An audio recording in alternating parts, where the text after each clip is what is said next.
आइए आज मैं आपको परिवर्तनी एकादशी, जिसे पद्मा एकादशी के नाम से भी जानते हैं, उसके पीछे की कहानी बताती हूँ। परिवर्तनी एकादशी भाद्रपद के शुक्ल पक्ष के 11वीं तिथि को पड़ती है, जो कि इस बार 3 सितंबर को पड़ रही है। परिवर्तनी एकादशी के पीछे की कहानी कुछ यूँ है। त्रेता युग में दैत्यों के एक राजा बलि हुआ करते थे तो वो दैत्यों के राजा, लेकिन बेहद दानवीर और भगवान विष्णु अर्थात नारायण के बहुत बड़े भक्त थे। धरती पर तो उनका साम्राज्य था ही, उन्होंने देवताओं को हराकर उनका साम्राज्य भी अपने नाम कर लिया। तब देवता इससे आहत होकर भगवान विष्णु के पास पहुँचे, उनकी पूजा अर्चना की और उनसे आग्रह किया कि हमारा साम्राज्य हमें वापस लौटाने में हमारी सहायता करें। तब भगवान विष्णु ने वामन रूप में अवतार लिया और धरती पर आए और पहुंच गए सीधा राजा बलि के दरबार में। राजा बलि ऑलरेडी फेमस थे कि उनके दरबार से कभी कोई खाली नहीं जाता।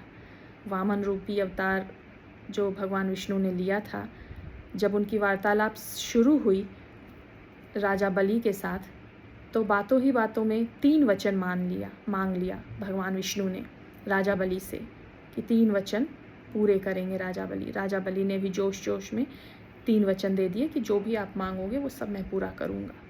इसी बीच दैत्यों के गुरु शुक्राचार्य ने भगवान विष्णु को पहचान लिया और उन्होंने राजा बलि को आगाह किया, लेकिन राजा बलि तो ऑलरेडी वचन दे चुके थे और वो वचन बिना पूरा किए हुए रह नहीं सकते थे, क्योंकि बहुत बड़े दानवीर थे। पहले वचन में भगवान विष्णु ने पूरा धरती मांग लिया राजा बलि से, दूसरे वचन में पूरा आकाश मांग लिया, तीसरे वचन में राजा बलि ने कहा कि मेरे पास तो कुछ बचा ही नहीं, और उन्होंने अपना सर झुका दिया वामन रूपी अवतार में जो भगवान विष्णु थे उनके आगे। भगवान विष्णु ने अपना पैर उनके सर पर रखा और वो सीधा पाताल लोक चले गए। इस तरीके से देवताओं को मुक्ति मिली और उन्हें उनका साम्राज्य वापस मिला।